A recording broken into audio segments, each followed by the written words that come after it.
और इस वक्त की एक और बड़ी खबर आपको बता दें कि बीजेपी की 2 टिकट और जारी हुई है। मध्य प्रदेश में बीजेपी की 2 टिकट जारी। मुकेश टंडन को विदिशा के से फिर से टिकट दिया गया है। गुना से मुन्ना लाल शाक्या को टिकट दिया गया। पूरे 230 सीटों पर बीजेपी प्रत्याशी घोषित कर दिए गए हैं। मध्य प्रदेश के लिए नहीं बदला है कोई उम्मीदवार। कल नामांकन की अंतिम तारीख है। तो भारतीय जनता पार्टी के पूरी 230 विधानसभा सीटों पर प्रत्याशी घोषित हो गए हैं। कल नामांकन की अंतिम तारीख है। मुकेश टंडन को विदिशा से फिर टिकट मिला और गुना से मुन्ना लाल शाक्या को टिकट दिया गया है।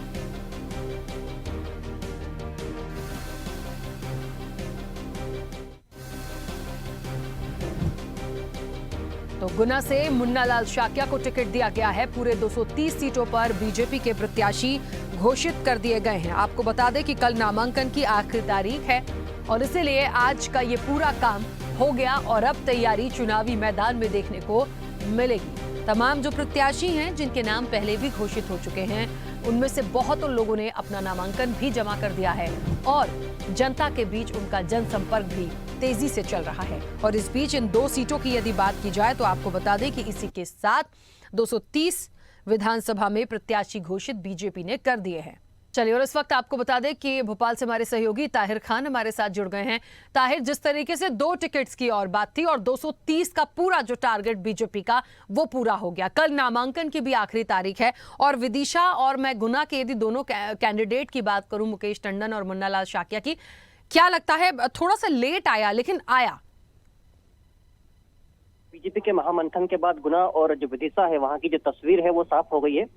नामांकन जमा करने का कल आखिरी दिन है। उससे पहले भारतीय जनता पार्टी ने दोनों ही सीटों पर अपने उम्मीदवारों की घोषणा कर दी है। गुना जो है वो एसटी सीट कहलाती है, वहां से पन्नालाल शाक्य को बीजेपी ने अपना उम्मीदवार बनाया। वही विदिशा से मुकेश टंडन को इस बार मौका दिया गया है। दोनों ही सीटों को काफी दिनों से होल्ड किया रखा हुआ था बीजेपी ने। उससे पहले 5 लिस्ट आई, 5वीं लिस्ट में ये दोनों ही सीटें होल्ड थी। यानी इन दोनों ही सीटों पर कहीं ना कहीं पेच फंसा हुआ था। कई दावेदार थे, उसको में से एक दावेदार को चुनना कहीं ना कहीं बीजेपी के लिए टेढ़ी खीर साबित हो रहा था, क्योंकि बीजेपी को बगावत का डर था। उसी को देखते हुए सीट को घोषित करने में कहीं ना कहीं समय लग रहा था। उसके बाद अब कहीं ना कहीं बीजेपी ने दोनों ही सीटों पर अपने जो नाम है वो घोषित कर दिए हैं। अभी दोनों ही कल नामांकन दाखिल करेंगे। उसके बाद चुनावी मैदान में अब कशमकश देखने को मिलेगी। तो तस्वीर अब 230 विधानसभा की साफ हो चुकी है। अधिकतर जो उम्मीदवार हैं वो अपना नामांकन दर्ज करके अपना जो जनसंपर्क अभियान है उसका शंखनाद कर चुके हैं। गुना और विदिशा की भी जो तस्वीर है वो कहीं ना कहीं इस लिस्ट के बाद अब साफ होती हुई नजर आ रही है। बिल्कुल ताहिर, एक बात और बड़ी महत्वपूर्ण है कि बहुत कम समय में, मतलब ये माना जाए कि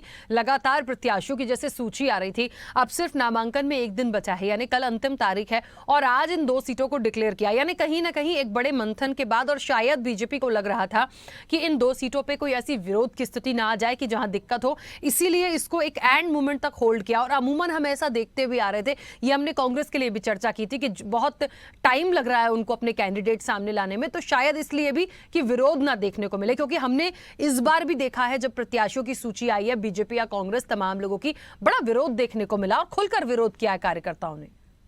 देखिए, दोनों ही खेमे, चाहे बीजेपी का खेमा हो चाहे कांग्रेस का खेमा हो, इस बार के विधानसभा चुनाव में विरोध का सामना दोनों को ही करना पड़ा है। जैसे ही कांग्रेस की सूची आई है, बीजेपी की सूची आई, तो विरोध के जो स्वर हैं वो फूट गए थे और कार्यकर्ताओं ने जमकर उत्पात मचाया था। यहाँ तक कि जो नाराज कार्यकर्ता थे वो भोपाल तक पहुंच गए थे और उन्होंने टिकट बदलने को लेकर तोड़फोड़ करने से लेकर आगजनी तक की जो घटनाएं हैं उसको का संकरात भोपाल में कर दिया था। तो बीजेपी को कहीं ना कहीं डर था कि अगर टिकट घोषित किए, गुना की सीट पे पेच फंसा था, विदिशा पे जो पेच फंसा था, कि अगर टिकट घोषित करते हैं तो ऐसा ना हो कि वापस से बगावत शुरू हो जाए और पार्टी के लिए चुनावी साल में फिर से मुश्किल आन खड़ी हो। तो कहीं ना कहीं पार्टी ने मंथन किया, संगठन और सत्ता के समन्वय के बाद ही दोनों सीटों पर अब तस्वीर साफ हुई है।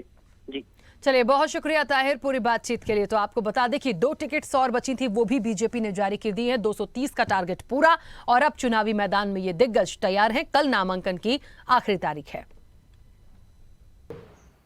ऐसे ही वीडियो के लिए लाइक करें, शेयर करें, फॉलो करें और YouTube पर जाकर सब्सक्राइब करें और बेल आइकन को दबाना ना भूलें।